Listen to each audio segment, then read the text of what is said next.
nežinau, kaip šitą filmuką reiks pavadinti, bet gal kažkas panašaus, kad dozių pasirinkime aktualumas ir apskritai kokia esmė tam progresyviam tokiam dozių pakėlime, ar ne, arba progresyviam treniruočių kažkokiam patobulėjime, ar ne, arba tas pats su mityba. Tai progresijos, realiai, ar ne? Kodėl svarbu pradėti kursą mažesniem dozėm ir palaipsniui pakelti, ar ne?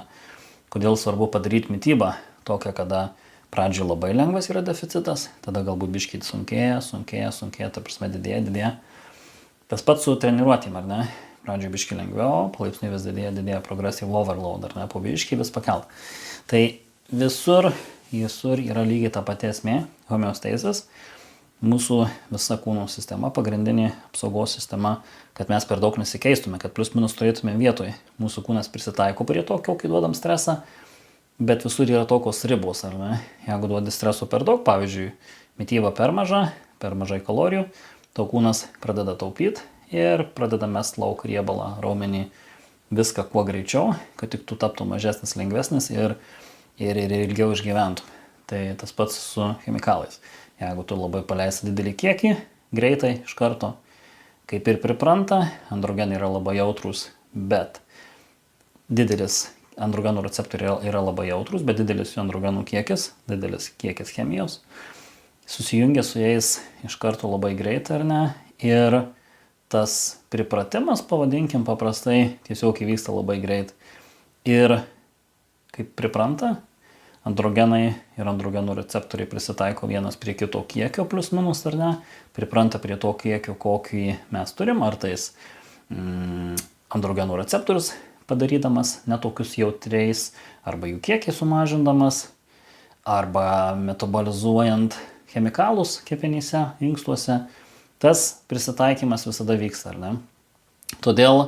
Todėl homeostasis, visa mūsų apsaugos sistema padarys taip, kad viskas sustotų. Tai tiesiog taip, just like that. Viskas labai paprasta. Todėl duodi kuo mažesnius pasikeitimus pradžioj ir palaipsniui pakeli. Tai vat, pavyzdžiui, būtų su mityba, ar ne? Kaip ir minėjau. Pradžioj labai lengvi pasikeitimai. Kam tau duot, tarkim, didelį labai kiekį maisto, kad tu tipo greičiau auksi, bet tau kūnas nesugebės apdorot ir visą likusį perteklinės kalorijas, perteklinę energiją gamins versiją į riebalą ant tavo kūno. Ir kažkoks didesnis tas kiekis praktiškai irgi nieko visiškai naujo neduos, ar ne? Todėl reiktų to palaipsniui kėlimo ir išlaikyti optimalumą, ar ne? Tai tas labiausiai jausis ryškinant faktas, kada yra lengvas kalorijų deficitas ir palaipsniui po biškį pripranta kūnas. Ir apskritai labai dideli šuoliai greitai priveda ypatingai mityboj, turiu omenyje, ar ne, priveda prie tokių disbalanso, blogos savijautos, hormonų disbalanso turiu omenyje, ar ne, ir blogų rezultatų. Tai blogų rezultatų tai galbūt tu ir numesit kūno svorį greitai, bet forma nebus tokia graži, kokia galėtų būti per ilgesnį laiko tarpą. Kas faktas ir yra su tavo nuotaika, tavo emocinių būvių, ta prasme, tol, kol tu darai tą rezultatą. Todėl geriausias būdas yra lėtai. Ir faktas apie dozes kursuose, tai labai svarbu pradėti lėtai. Tas pats netgi būtų su atsistatymais ir recoveries. Įsivaizduok, tavo LH receptoriai, tai yra liutinizuojančio hormono receptoriai, super jautrus, nes jie negavo 2-3 mėnesius, 4 mėnesius jokio signalo, jokio susijungimo, nes tau natūrali testosterono sistema išjungta, ar ne?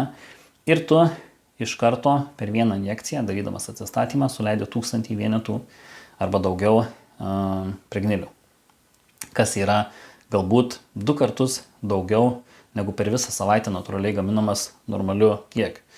Tai ta prasme, tai yra 2 savaičių dozė, kurią tu suleidai, kuri suveiks realiai per 3-4 dienas. Tu sunaudoji dabar, kada receptoriai yra super jautrus, veiktų puikiai nuo mažiausių dozių ir pradėtų įsijunginėti ir pradėtų siglytis gaminti testosteroną nuo mažiausių dozių. Bet negana to, tu nori išdaužyti receptorius taip, kad tada mažos dozės nebeveiktų ir ta prasme vien minusai. tu pliusų praktiškai nežinau, gal gauni biški daugiau testosterono sumoje gaminamų negu mažom dozėm, bet kiek ilgesnėje perspektyvoje žiūrint, negu grinai momentalioj toj kelių dienų, tu gauni vien tik tais neigiamus efektus. Todėl galima šitą taisyklę taikyti visur. Ar tai būtų atsistatymas, ar tai būtų, sakykime, kursas, visada pradedi mažiausiai įmanomom dozėm ir palaipsniui pabiškai pakeli. Tai puikiai tai veiks bet kuriam kursui, ar tai jėga, ar tai masė, tiesiog duodi lengvai, net realiai vienu testosterono paleidimas puikiai tave progresuos, nes, tarkim, prieš tai mėnesį tu iš vis nenaudoji nieko, arba buvai TRT, arba buvai PCT, arba buvai nieko nenaudojamas po atsistatymo terapijos, ar ne? Todėl menkiausia dozė vien testosterono tu jau auksi. Ir apskritai yra labai gerai faktas, visą tai suveda į ilgą kursą, kas nėra gerai, todėl visi stengiasi tą optimalų viduriuką rasti. Bet jeigu, sakykime, tu sėdi TRT ir tavo kursas planas yra ganėtinai ilgas, sakykime, 5 mėnesiai, tai sakykime, ilgas kursas, ar ne, tai tikrai yra labai neblogai kiekvieną mėnesį padaryti po tokį šuolį su chemija į viršų.